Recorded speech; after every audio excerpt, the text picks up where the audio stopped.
eres auditor y todavía no sabes cuál es el método adecuado para recopilar datos dentro de tu empresa, a continuación te detallaremos cada uno de los métodos que se utilizan para llevar a cabo una auditoría. Te invitamos a que te quedes viendo este video.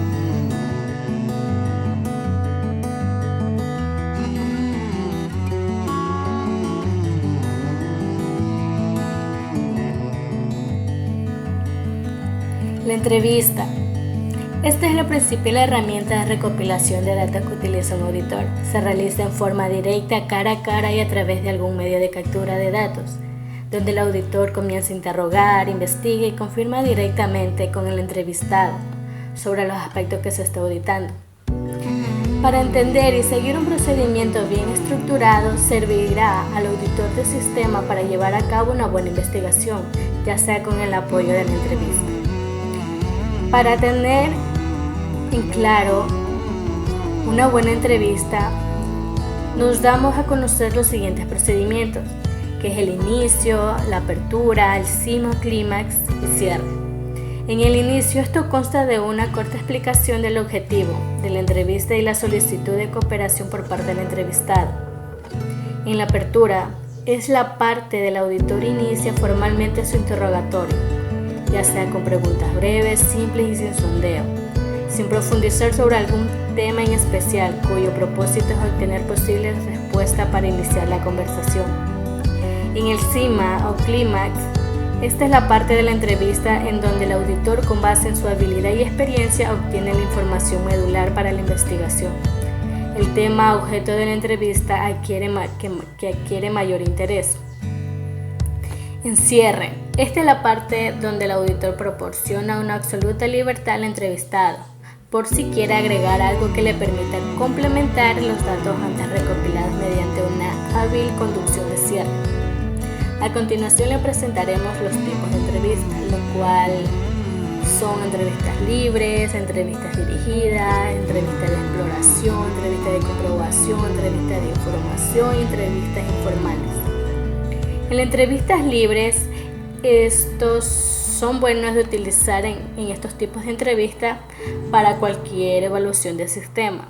Esto ayuda a que el auditado se extienda libremente en comentarios y aportaciones sobre lo que está investigando, aunque se corre el grave riesgo de derivarse del tema sustantivo, deliberada o inconsistentemente, y que el entrevistado actúe casi siempre a la defensiva. Entrevistas dirigidas. En esta entrevista siempre se dirigen las opciones del entrevistado, forzando sus respuestas dentro de un parámetro o guión preestablecido, sin emitir ninguna variación significativa. Entrevistas de exploración. Estas entrevistas son libres, ya que buscan un punto de partida para la evaluación y se realiza con el objetivo de lograr familiarizar el auditor con el audio auditado. Entrevistas de comprobación. Estas son de mucha utilidad, ya que para el auditor, ya que se realiza para comprobar la veracidad de la información recopilada durante la evaluación y permite corroborar, rectificar los datos y perfeccionar sobre las observaciones encontradas con las pruebas e instrumentos aplicados en la auditoría. La entrevista de información. Se utiliza este tipo de entrevista para el auditor que comente cada una de las desviaciones que reporta en su informe y con ello obtiene información. Además, les ayuda para recopilar datos útiles para encontrar las causas y soluciones que complementen su observación. Por último, tenemos lo que es las entrevistas informales. Esto ayuda a conocer una problemática que solo se puede detectar cuando no existe ningún tipo de presión. Como siguiente punto tenemos lo que es los cuestionarios. Los cuestionarios es la recopilación de datos por medios de preguntas sencillas y por medios de fichas. Tenemos las preguntas abiertas, preguntas trictónicas, preguntas cerradas, preguntas de opción múltiple. Preguntas abiertas, esto permite obtener respuestas extensas. Por ejemplo, qué tipo de objetivos se plantea constantemente, cómo descubrirá su vida formal. Las preguntas trictónicas, estas son las que tienen 3 opciones de respuesta. Por ejemplo, ¿le gustó la atención prestada? Sí, no, no sé.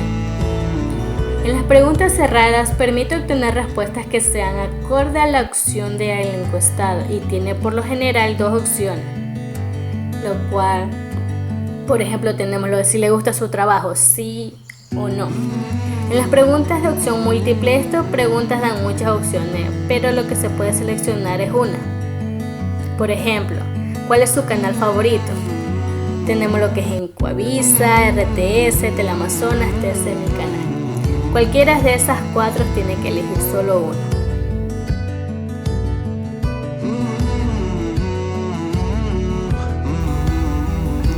Las encuestas es un método de investigación muy importante, el cual es utilizado en estudios de investigación. Estas nos permiten tener un número considerable de información, el cual permite obtener datos de manera sistemática y cuantificable. Las encuestas exploran la opinión pública, permite abordar temas de efecto científico y de importancia en una sociedad. Para realizar una encuesta se requiere de etapas, las cuales se plantean de la siguiente manera: elaboración del problema, definición de la población objetivo, diseño del cuestionario, revisión y tabulación, elaboración de matriz de datos, elaboración de conclusiones, verificación de resultados. Bueno, en la actualidad se conocen varios tipos de encuestas, las cuales se clasifican según su forma de aplicación. Tenemos encuestas por correo, vía telefónica, encuesta personal o encuestas online. Las encuestas por correo consisten en enviar un cuestionario a través del servicio de correo para que después sean respondidas. Mientras que la encuesta vía telefónica consiste en realizar un cuestionario a través de una llamada telefónica, donde el encuestador debe ir capturando la respuesta del encuestado. Las encuestas personal consiste en realizar el cuestionario cara a cara, es decir, existe un intercambio o una interacción entre el encuestador y el encuestado. Y por último, las encuestas online consiste en realizar el cuestionario utilizando el internet como medio de distribución. Tienen la facilidad de ser mucho más rápido y económicas. Ahora, el tipo de preguntas que se utiliza dentro de una encuesta. Tenemos preguntas abiertas y preguntas cerradas.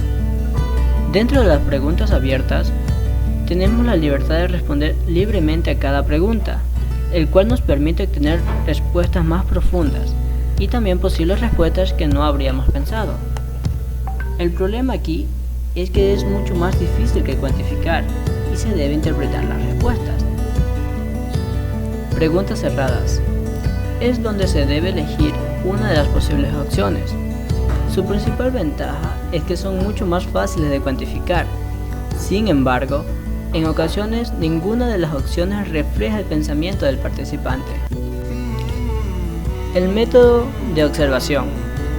Este es un método de recolección de información más antiguo y básico del conocimiento humano, puesto que por naturaleza siempre observamos lo que sucede a nuestro alrededor. Pero, algo que debemos tener en cuenta es que el método de observación no solo empieza y termina al ver y analizar lo que sucede alrededor. Es más profundo que eso. Se necesita elaborar un cuestionario donde se redacte lo que queremos resaltar con la observación. Ejemplo, en una entrevista o un debate, se observa el actuar del entrevistado y del moderador, así también como el lenguaje corporal, las expresiones del rostro de los individuos. Por lo general, la observación se da desde la perspectiva de una tercera persona, es decir, desde una perspectiva neutral. Tenemos tipos de observación, entre las cuales se resalta la observación externa, que consiste en permanecerse al margen, observando a las personas y los acontecimientos sin interferir lo menos posible. La observación directa.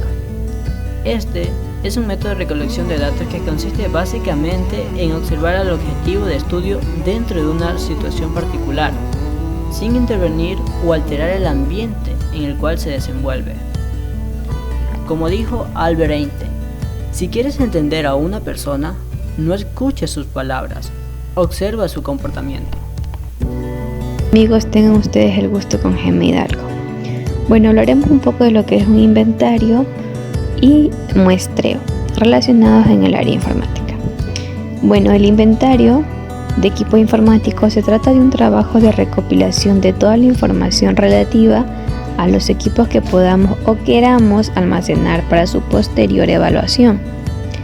Esta recopilación es muy útil tanto para los clientes como para el proveedor de servicios informáticos, aunque cada uno suele verlo desde un enfoque diferente. Los clientes suelen utilizar la información relativa a los costes, número de contrato, fecha de inicio o fin de rating para su control presupuestario. Les interesa saber cuánto dinero deben de grabar este año por la inversión en equipos informáticos o cuántos ordenadores acaban su rating el año que viene para registrar una partida económica en los presupuestos del año. La empresa gestiona el mantenimiento informático y suelen interesar otras variables más técnicas que le ayude a dar una respuesta correcta en caso de avería de cualquier pieza, como los discos duros, DIM de memoria, tarjetas gráficas, placas bases, entre otros. Así pues, llevar un inventario informático correcto nos permitirá poder reaccionar correctamente y de forma ágil a los requerimientos de los responsables económicos. Si de facturación se trata de cualquiera a quien se le haya estropeado el ordenador. Existen en el mercado diferentes productos que permiten automatizar la recopilación de la información técnica de los equipos de nuestra red de forma automática. Existen varios tipos de inventarios que se nombrarán a continuación, como es el inventario de software, el inventario de hardware, el inventario de consumibles, inventario de documentos, inventario de muebles, instalaciones, mobiliarios y equipo de sistemas, y el inventario de base de datos de información institucional. El muestreo. En ocasiones se dice que no es posible o conveniente realizar un censo, analizar todos los elementos de una población. Es por ello que se selecciona una muestra, entendiendo por tal una parte representativa de la población. El muestreo es, por lo tanto, una herramienta de la investigación científica cuya función básica es determinar qué parte de una población debe examinarse, con la finalidad de hacer inferencias sobre dicha población. Existen varios tipos de muestreos, que es el muestreo probabilístico, el muestreo aleatorio simple, el muestreo aleatorio sistemático, el muestreo estratificado, el muestreo por racimos conglomerados, el muestreo no probabilístico, que en este se encuentra el muestreo por conveniencia, el muestreo por cuotas, el muestreo accidental o bola de nieve, el muestreo de experimentos confirmativos. Hola a todos, bienvenidos al foro de auditores. Mi nombre es Irina Lor y el día de hoy les voy a hablar sobre uno de los métodos más importantes dentro de la auditoría de sistemas contables, como es la experimentación. La experimentación es una de las técnicas que ayudan al auditor a recopilar información basada en la observación de fenómenos que se produzcan dentro de una área de trabajo. Los experimentos son una manera directa, precisa y confiable de recolectar datos para una investigación. Encontramos tres tipos de experimentación. Tenemos los experimentos explorativos, cuyo objetivo principal es demostrar una hipótesis, sino estudiar las técnicas, métodos y procedimientos que permiten identificar los elementos que intervienen en el planteamiento general de la problemática. Un ejemplo puede ser las visitas preliminares que se realizan antes de iniciar una auditoría del sistema informático. Tenemos los experimentos confirmativos. Mediante la experimentación de carácter confirmativo se pretende comprobar o desaprobar la tesis originalmente planteada mediante la prueba de la hipótesis establecida y siguiendo los métodos y procedimientos determinados en la experimentación. Un claro ejemplo sería los resultados que comprueban un comportamiento formulado previamente en una hipótesis. En los experimentos cruciales, ese tipo de experimentación pone a prueba la hipótesis planteada mediante el concurso de los conocimientos, teorías y métodos de investigación que se requieren para llegar a una certeza nueva, donde se establecen detalladamente todos los procedimientos, técnicas, métodos e instrumentos que serán de utilidad para comprobar la hipótesis establecida. Cabe recalcar que las experimentaciones en esta circunstancia buscan establecer nuevos conocimientos que se comprueben o desaprueben con la experimentación. Es de ahí donde nace su importancia crucial, su profundidad y la responsabilidad de las técnicas e instrumentos que se deben de emplear.